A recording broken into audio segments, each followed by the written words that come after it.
नमस्कार बच्चों, सत श्री अकाल, वंदे मातरम। 12वीं कक्षा के भूगोल विषय का 9वां अध्याय अपने शुरू कर रहे हैं, जिसका नाम है द्वितीयक व्यवसाय। पिछली कक्षा में हमने 8वें अध्याय में प्राथमिक व्यवसाय पढ़ा था और उससे पहले 7वें अध्याय में हमने मानव के व्यवसायों के प्रकारों के बारे में चर्चा की थी। तो उसी चर्चा को आगे बढ़ाते हुए आज हम द्वितीयक व्यवसाय के बारे में बात करते हैं। द्वितीयक व्यवसाय में मुख्य रूप से जो है वो है विनिर्माण उद्योग। क्या है? विनिर्माण उद्योग। विनिर्माण का अर्थ होता है हाथ से बनी हुई वस्तुएं, लेकिन वर्तमान समय में विनिर्माण उद्योग मात्र नाम का रह गया है। हाथ से बनी हुई वस्तुएं, जितना भी कार्य होता है उद्योगों के अंदर वो सभी मशीनीकृत है। मशीनों से निर्माण होता है। सभी क्षेत्रों में कोई भी ऐसा क्षेत्र अछूता नहीं है जिसमें मशीनों से निर्माण ना हो। अब ये जो उद्योग हमने लगाए, जो विनिर्माण उद्योगों की हमने बड़े बड़े उद्योगों की स्थापना की, वो उद्योगों को प्रभावित करने वाले कारक कौन कौन से हैं, इस बात पे हम पहले चर्चा करेंगे। तो नंबर 1 पर आती है सबसे पहली प्राथमिकता। क्या होती है बता सकते हैं आप लोग सभी? कि उद्योग के लिए सबसे पहली चीज क्या चाहिए? उद्योग के लिए अगर हमें किसी क्षेत्र में उद्योग लगाना है तो उस उद्योग के लिए हमें सबसे पहले वहां पर कच्चा माल देखना चाहिए। कच्चा माल जो प्राथमिक व्यवसाय से मिला हमें। द्वितीयक व्यवसाय का अर्थ क्या है? द्वितीयक व्यवसाय का अर्थ है जो प्राथमिक व्यवसाय में हमें उत्पाद मिला, कच्चा माल मिला, उसको परिष्कृत करके, उसका प्रसंस्करण करके, उसको परिष्कृत करके, उसको मूल्यवान बना करके आगे देना। जैसे मैंने पिछली कक्षा में उदाहरण दिया था कि गेहूं जो है वो 20 रुपए किलो है, गेहूं का आटा 25 रुपए किलो है, लेकिन बिस्किट जो आते हैं 50 ग्राम के वो 10 रुपए का पैकेट आता है, तो 100 रुपए 200 रुपए किलो हो गया। क्या हुआ? उसको परिष्कृत किया, ठीक है ना, और उसका गुणवत्ता बढ़ाई और मूल्यवान बनाया और आगे दिया। तो जो मूल्य बढ़ाने की प्रक्रिया है वो द्वितीयक व्यवसाय में है। और द्वितीयक व्यवसाय का मुख्य है विनिर्माण उद्योग। हाथ से बनी हुई चीजें, लेकिन सभी मशीनीकृत वस्तुएं हैं, उसमें सभी उद्योगों को हम शामिल करेंगे। तो उद्योग लगाने के लिए हमें सबसे पहले क्या चाहिए? कच्चा माल। ऐसे क्षेत्र को चिन्हित किया जाता है जहां पर कच्चा माल सहजता से मिल जाए। आज मैं अगर लोहा इस्पात उद्योग यहाँ लगाना चाहूं तो यहाँ नजदीक में ना तो कोयला है ना ही लोहा मिल रहा है, तो मैं कैसे लगा सकता हूँ? ना ही मैग्नीज मिल रही है, कैसे लगा सकता हूँ उस उद्योग? नहीं ना।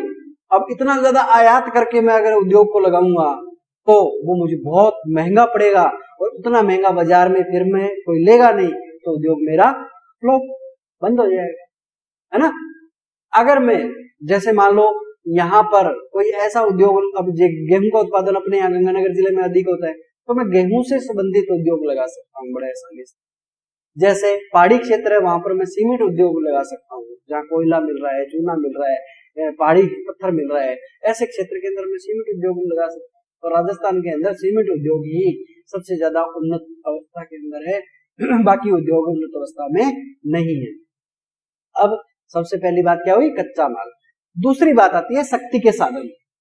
क्या आती है?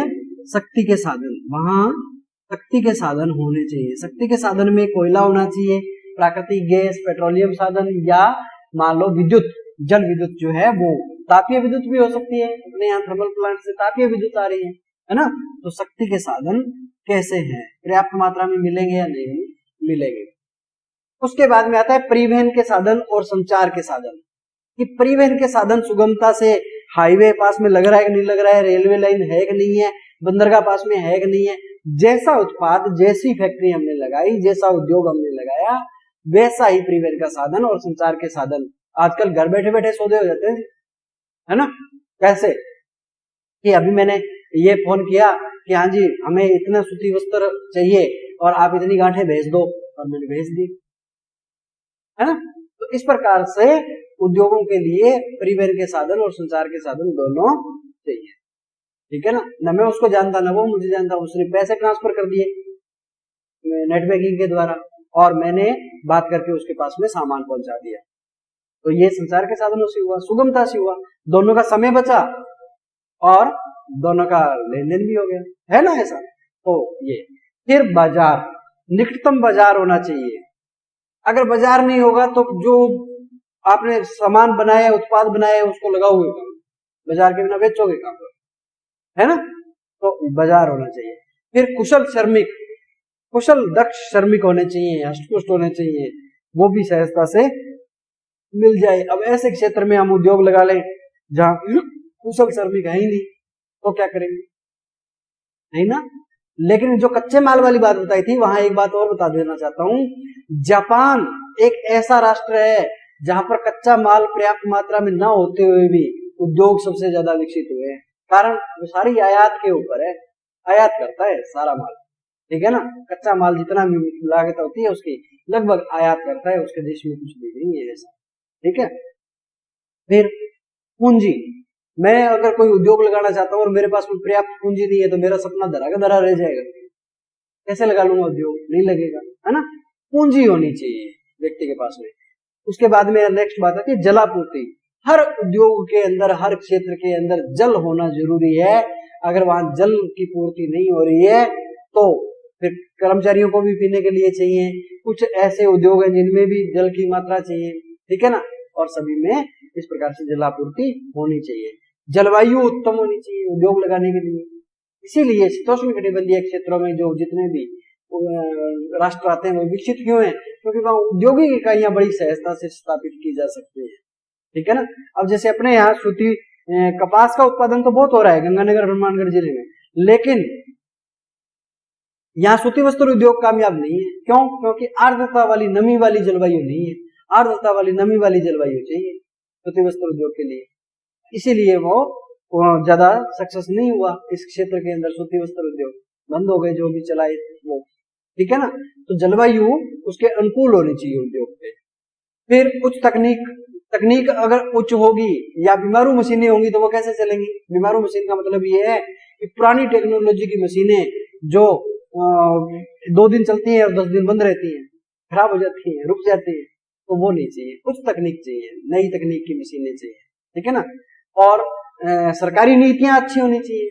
लाइसेंस लेने के लिए, उद्योग लगाने का जो लाइसेंस चाहिए, उसके लिए सरकार की नीतियां बिल्कुल नरम होनी चाहिए, कठोर नहीं होनी चाहिए। ये नहीं हो कि मैं उद्योग लगाने का सोचा और मेरा 2 साल का समय तो कागज कार्रवाई में निकल गया, मुझे उद्योग लगाने के लिए परमिशन ही नहीं मिली, तो फिर मैं उद्योग कहाँ लगाऊंगा, कहाँ विकसित होंगे हम, नहीं ना। तो ये सरकारी नीतियां अच्छी होनी चाहिए, उदार होनी चाहिए। इसके अलावा अन्य कारक भी है, जैसे राजनीतिक स्थायीकरण नहीं होना चाहिए, कहीं राजनीतिक ज्यादा प्रभाव नहीं होना चाहिए। ऐसा नहीं हो कि राजनीति ज्यादा हस्तक्षेप होने लग जाए और होने लगे, बहुत सारे ऐसे कारक है वो भी इसके अंदर शामिल किए जाते हैं। तो हमें उद्योग लगाने के लिए उद्योग को प्रभावित करने वाले कारक कौन कौन से हो सकते हैं? कच्चा माल, शक्ति के साधन, परिवहन और संचार के साधन, बाजार, कुशल श्रमिक, पूंजी, जलापूर्ति, जलवायु, उच्च तकनीक और सरकारी नीतियां। ये सारी बातें एक उद्योग को प्रभावित कर सकती है। अब विनिर्माण उद्योगों का हम वर्गीकरण करेंगे। वर्गीकरण के अंदर हम क्या करेंगे कि विनिर्माण उद्योग कितने प्रकार के होते हैं, ये विनिर्माण उद्योग है। अब सबसे पहली बात करेंगे हम आकार के आधार पर। इसके आधार पर बात करेंगे, आकार के आधार पर। आकार के आधार पर जो विनिर्माण उद्योग होते हैं उनको 3 भागों में बांटा जाता है। पहला आता है कुटीर उद्योग, दूसरा लघु उद्योग, तीसरा बड़े पैमाने के या बृहद उद्योग। कुटीर उद्योग के अंदर एक परिवार के ही सदस्य होते हैं, मतलब घरेलू, ठीक है ना। जैसे पापड़, बड़ियां ये बनाते हैं ना हम, दरी, ठेस, गलीचे ये बनाते हैं जो घरों के अंदर, है ना, माता बहनें जो बनाती हैं, वो घर के सदस्य ही बिल्कुल थोड़ी सी पूंजी के ऊपर, ये मानो कि नाम मात्र की पूंजी घर में ही मिल जाता है कच्चा माल, ठीक है ना। और जैसे पहले माता बहनें घर में कपास आती थी, कपास से फिर वो उसको बिनोड़े अलग करवा के लोगड़ बनाते, और लोगड़ से फिर सूत बनाते, सूत से फिर दरिया बनाते, है ना, खेस बनाते, वो सारे के सारे घर में ही मिल जाता है, पैसा नहीं लगता इसमें ज्यादा, नॉर्मल बिल्कुल सामान्य पैसा। आजकल कुछ मशीनों का प्रयोग करने लगे थोड़ा बहुत, बाकी और मशीन नहीं है। पैसा अब भी बहुत कम है, बहुत ही कम पूंजी के ऊपर ये शुरू हो जाता है और घर के सदस्य मिलकर के करते हैं। बहुत बड़ी पूंजी नहीं लगी होती है, बहुत बड़ी मशीनें नहीं होती। लघु उद्योग, लघु उद्योग के अंदर कुछ श्रमिक होते हैं, जिसे 15-20 से लेकर के 100 तक संख्या हो सकती है, 50 तक संख्या हो सकती है, इतने श्रमिक हो सकते हैं। कुछ बड़ी मशीनें भी होती हैं मध्यम साइज के। और जो गांवों के अंदर अपने जैसे आप देखते हो गेट बनाने के लिए जो चौगाठे वगैरह हैं या दरवाजे हैं, खिड़की हैं, ये जो लेकर के आते हैं, ये सारे लघु उद्योग में शामिल होते हैं, जिसमें कुछ पूंजी होती है, कुछ उद्योग के लिए मशीनें होती हैं और कुछ कर्मचारी होते हैं। बृहद पैमाने के जो उद्योग होते हैं वो उनके अंदर बहुत भारी संख्या के अंदर तो कर्मचारी काम करते हैं, मजदूर भी काम करते हैं, बड़े बड़े इंजीनियर होते हैं, बड़ी बड़ी मशीनें लगी होती हैं। ये बड़े उद्योग होते हैं, बड़े स्तर के, जिनमें बहुत सारे लोग काम करते हैं, बहुत सारे लोग, और ये बहुत सारी संख्या में भी हो सकते हैं। एक उद्योग हमने लोहा इस्पात उद्योग यहाँ लगाया और एक अगले किसी दूसरे क्षेत्र में लगा लिया, तो इसके अलग अलग वो मालिक एक ही होता है, ठीक है ना। तो इस प्रकार से भी ये बड़े पैमाने के उद्योग होते हैं। तो ये आकार के आधार पे होते हैं, बृहद पैमाने के, लघु पैमाने के और कुटीर उद्योग। उसके बाद में आता है कच्चे माल पर आधारित उद्योग, ठीक है ना। कच्चे माल पर आधारित उद्योग, ये 2 नंबर आ गया। कच्चे माल पर आधारित उद्योग को हम अलग अलग प्रकार से बांटेंगे। सबसे पहले बात करते हैं अपने कृषि आधारित उद्योग। अब जैसे सूती वस्त्र उद्योग है, कपास चाहिए, कहां से आता है? खेतों से आता है ना। जूट उद्योग है, जूट कहां से आता है? जूट है, पटसन है, कहां से आता है? खेतों से आता है। आटा मिल वाला या बेकरी वाला, बिस्कुट वाला, ये जो उद्योग है ये गेहूं पर आधारित है। गेहूं कहां से आती है? खेत से आती है। चीनी उद्योग है, गन्ना कहां से आता है? खेत से आता है। तो जो कृषि उत्पाद पर आधारित हो वो सारे उद्योग क्या होते हैं? कृषि आधारित उद्योग होते हैं। खनिज आधारित उद्योग नंबर 2 पर, जो कच्चे माल पर आधारित हम उद्योगों की बात कर रहे हैं। नंबर 2 पर खनिज आधारित उद्योग। खनिज पदार्थ जो निकाले जाते हैं, जब धात्विक हो भले ही अधात्विक हो, है ना, वो सारे के सारे, या जैसे ऊर्जा वाले उद्योग हो जिनसे ताकत मिले, जैसे पेट्रोलियम है, खनिज तेल जो निकाला जाता है उसकी सूदियां दूर करके पेट्रोल, केरोसिन, डीजल ये अलग अलग करते हैं हम लोग, गैस अलग करते हैं ना। तो ये सारे के सारे जो उद्योग है खनिज पर आधारित, वो सारे खनिज आधारित उद्योग कहलाते हैं। रासायनिक उद्योग, रासायनिक उद्योग के लिए जैसे उर्वरक उद्योग है ना, कीटनाशी उद्योग है, या जैसे मान लो प्लास्टिक उद्योग है, ये सारे केमिकल पर आधारित होते हैं। और वो केमिकल जो बनाए जाते हैं अलग अलग प्रकार से, वो सारे रसायन है और रसायन के आधार पर औषधीय वाले हैं। जितनी दवाइयां आ रही हैं, आज हम एक कैप्सूल ले रहे हैं, गोली ले रहे हैं, इंजेक्शन लगवा रहे हैं, ये सारे केमिकल कहाँ से आ रहे हैं? दवाइयां कहाँ से आ रही है? ये सारे रसायन पर आधारित है, ठीक है ना। तो उसके बाद में वनोत्पाद पर आधारित है। वनों से जो इमारती लकड़ियां हैं या कागज बनाने के लिए जो लुगदी है ना, या फर्नीचर बनाने के लिए जो लकड़ियां हैं, ये कहां से आ रही है? वनों से आ रही है। पशु आधारित उद्योग, पशुओं से जैसे चमड़ा है, मांस है ना, ऊन है, हड्डियां हैं, इनसे इन पे आधारित जो उद्योग है वो सारे के सारे पशु आधारित उद्योग है। तो कच्चे माल के ऊपर आधारित उद्योग कौन से हो गए? कृषि आधारित उद्योग, खनिज आधारित उद्योग, रसायन आधारित उद्योग, वनोत्पाद आधारित उद्योग और पशु आधारित उद्योग। ये कच्चे माल पर आधारित उद्योग है। पहला कौन सा था? आकार के आधार पर कुटीर, लघु और बृहद पैमाने के। फिर कच्चे माल पर आधारित उद्योग हो गए। और अब बात करते हैं स्वामित्व के आधार पर। स्वामित्व के आधार पर,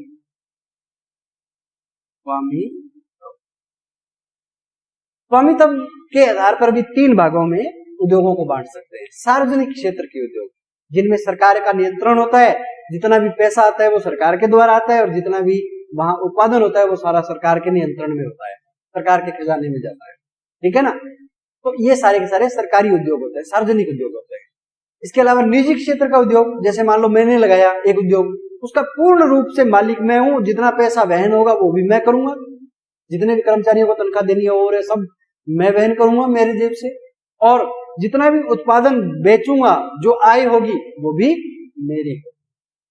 ये सारे निजी क्षेत्र के उद्योग होते हैं, जिसमें निजी व्यक्ति होता है। उसके बाद में संयुक्त क्षेत्र के उद्योग। संयुक्त क्षेत्र के उद्योग वो होते हैं जिनमें कुछ हिस्सा गवर्नमेंट का, सरकार का होता है, और कुछ हिस्सा व्यक्ति स्वयं निर्वहन करता है। आगे निर्यात करता है, पैसा वहन करता है, उसको लिमिटेड कहते हैं। ठीक है ना, लिमिटेड कंपनियों के द्वारा और सरकार के द्वारा मिले जुले रूप से उद्योग को स्थापित करना, वो संयुक्त क्षेत्र के उद्योग शामिल होते हैं। तो उसके बाद में जैसे पहले कच्चे माल के ऊपर आधारित उद्योग, विनिर्माण जो आकार के आधार पर उद्योग, और अब स्वामित्व के आधार पर, और उसके बाद में फिर अब अपने बात करेंगे विश्व के कुछ प्रमुख उद्योगों की, और उनमें से प्रमुख उद्योग हैं एक तो वस्त्र उद्योग और एक लोहा इस्पात उद्योग। अब जी लोहा इस्पात उद्योग की हम सबसे पहले बात करेंगे, विश्व के कुछ चुनिंदा उद्योगों के। वो तो उद्योगों के प्रकार थे जो आकार के आधार पर, कच्चे माल पर आधारित और स्वामित्व के आधार पर उद्योगों के प्रकार थे। अब बात करते हैं अपने लोहा इस्पात उद्योग की। लोहा इस्पात उद्योग, लोहा इस्पात उद्योग जो है वो वर्तमान समय में समस्त उद्योगों की रीढ़ है, रीढ़ का काम करता है, धुरी का काम करता है, तो धुरी उद्योग भी कहते हैं। क्योंकि ऐसा कोई भी उद्योग नहीं है, ऐसा कोई भी औद्योगिक क्षेत्र नहीं है जिसके अंदर लोहे की जरूरत ना पड़े, लोहा इस्पात की जरूरत ना पड़े। ऐसा कोई भी मशीन नहीं है, कोई भी उद्योग नहीं है, है ना। इसलिए ये धुरी का काम करता है, रीढ़ का काम करता है वर्तमान समय में। लोहा इस्पात के लिए, लोहा इस्पात बनाने के लिए इसको बहुत बड़ी आग के ऊपर लोहे को पिघलाया जाता है। ठीक है ना। लोहे को पिघलाने के लिए बेसिमीर विधि आई जो कीप के आकार में थी, जिससे उत्पादन बढ़ा। उसके बाद में उन्मुक्त भट्टी आई जो जिसमें बहुत बड़ी मात्रा में आग जलाई जाती है और बहुत बड़े लेवल पर लोहे को पिघलाया जाता, अलग किया जाता, उसकी अशुद्धियां अलग की जाती। और अब विद्युतीकृत भट्टियां आ गई जिसमें विद्युत के तापमान पे उसको लोहे को पिघलाया जाता है, विद्युत के द्वारा ताप दिया जाता है। ध्यान रखना, जो पिघली हुई अवस्था के अंदर भट्टी से जो पिघली हुई अवस्था के अंदर जो लोहा निकल करके आता है और जो ठोस हो जाता है उसको कच्चा लोहा कहते हैं। क्या कहते हैं? कच्चा लोहा। और कच्चे लोहे के साथ में मैग्नीज का मिश्रण कर दिया जाए तो फिर वो लोहा इस्पात बन जाता है। क्या बन जाता है? लोहा इस्पात। कच्चे लोहे के अंदर जब मैग्नीज का मिश्रण मिला दिया जाता है और उसको संयुक्त रूप से इकट्ठा किया जाता है तो उसको लोहा इस्पात कहते हैं। फिर लोहा नहीं रहेगा अकेला। ठीक है ना। अब इस लोहा इस्पात उद्योग के अंदर चीन सबसे अग्रणी है। चीन के अंदर जो उत्पादन हो रहा है प्रति वर्ष वो 822.70 मिलियन टन उत्पादन कर रहा है। चीन 3 नंबर 1 पर है। उसके बाद में दूसरे नंबर पर आता है जापान, 110.60 मिलियन टन का उत्पादन है जापान का। चीन सबसे अग्रणी है। और चीन के भी मुख्य क्षेत्रों की बात करें तो जैसे सेंसी क्षेत्र है ना। जापान का जैसे टोक्यो है क्षेत्र है, नागासाकी है, हिरोशिमा है। इन क्षेत्रों के अंदर लोहा इस्पात उद्योग ज्यादा विकसित हुए हैं। उसके बाद में संयुक्त राज्य अमेरिका का झील क्षेत्र जो है, जो 5 झीलें, 5 फिगर लेग जो बोलते हैं, पंजे की आकृति की जो 5 झीलें हैं जिसमें सुपीरियर झील सबसे बड़ी है ना। सुपीरियर है, मिशिगन है, यूरी है ना, ओंटारियो है, यूरान है। ये जो 5 झीलें हैं, इन झील क्षेत्रों के अंदर सबसे ज्यादा लोहा पाया जाता है। और इसको बुलाने के लिए वहां कोयला भी नजदीक में मिल जाता है। ठीक है ना। विद्युत आपूर्ति वहां नजदीक में मिल जाती है, विद्युत भट्टियां बड़ी बड़ी लगाई हुई है। ठीक है ना। तो संयुक्त राज्य अमेरिका 88.17% जो मिलियन टन उत्पादन कर रही है। प्रतिशत सॉरी गलत बोल गया मैं।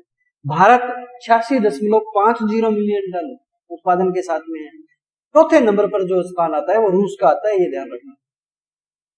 ठीक है ना। रूस का जो स्थान आता है वो चौथे स्थान पर आता है लोहा इस्पात उद्योग के अंदर। लेकिन अपने यहाँ सारणी जो दी हुई है उसके अंदर कुछ देशों का विस्तृत विवरण दिया हुआ है। जैसे दक्षिणी कोरिया के अंदर 71.50 है ना।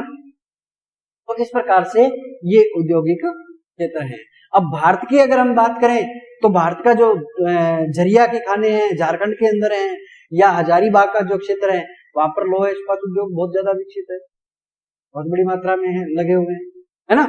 तो इस प्रकार से ये अलग अलग वर्गीकरण हम कर सकते हैं जो लोहा इस्पात उद्योग के अंदर है।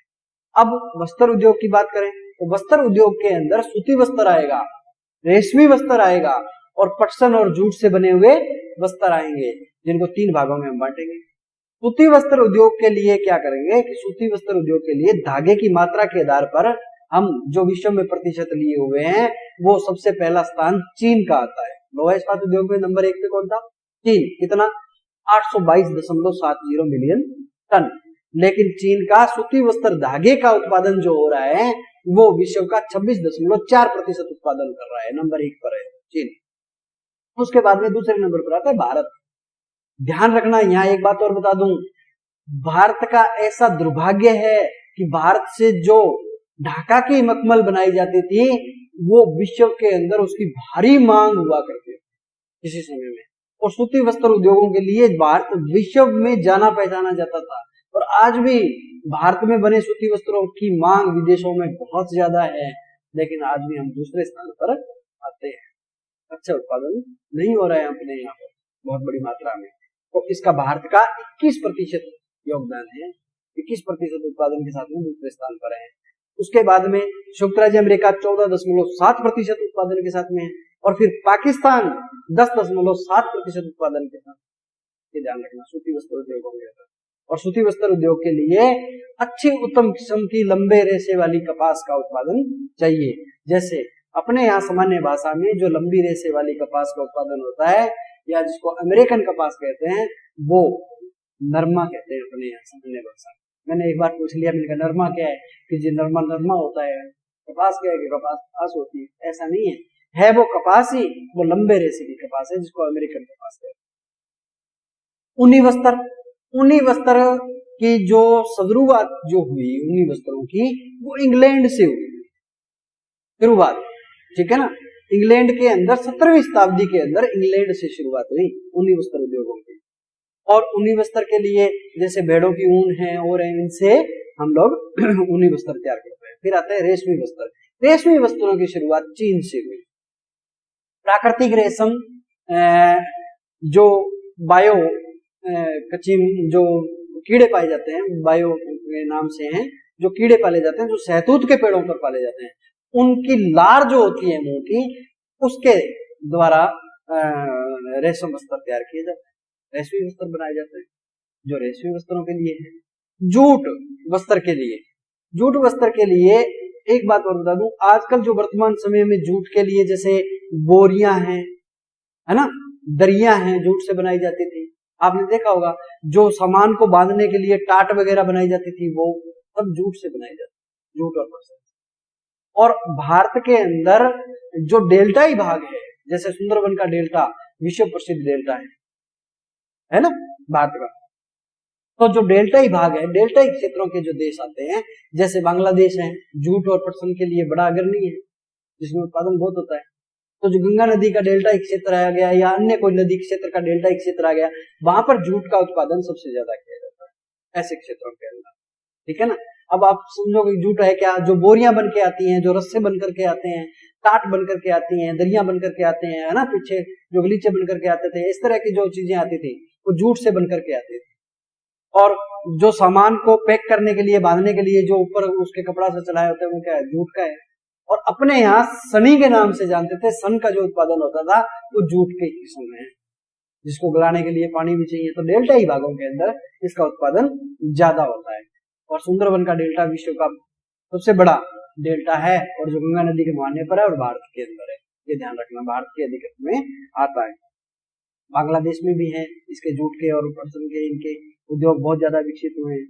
तो जूट से और पटसन से भी सूती वस्त्र तैयार किए जाते हैं। लेकिन यहाँ ध्यान देने योग्य बात यह है, वर्तमान समय में कपास और ऊन और प्लस में जूट का मिश्रण करके आजकल नए वस्त्र निकाले जा रहे हैं जिनकी मांग बहुत भारी मात्रा में है। सूती वस्त्र जो सूती धागा है कपास का और ऊन का मिश्रण करके जूट के अंदर मिला करके और फिर नए वस्त्र बनाए जा रहे हैं जो जूट और पटसन उद्योग का प्रमुख आकर्षण का केंद्र है। इस प्रकार से हमने लोहा इस्पात उद्योग की बात की बड़े पैमाने पर और वस्त्र उद्योग की बात की जिसमें सूती वस्त्र, ऊनी वस्त्र, रेशमी वस्त्र और जूट और पटसन से बनाए हुए वस्त्र। तो द्वितीयक व्यवसाय के अंदर उद्योगों को प्रभावित करने वाले कारक जो हमने पहले चर्चा की। फिर विनिर्माण उद्योगों के प्रकार, आकार के आधार पर, कच्चे माल पर आधारित और स्वामित्व पर आधारित, और विश्व के प्रमुख लोहा इस्पात उद्योग और वस्त्र उद्योग की हमने इस अध्याय में बात की।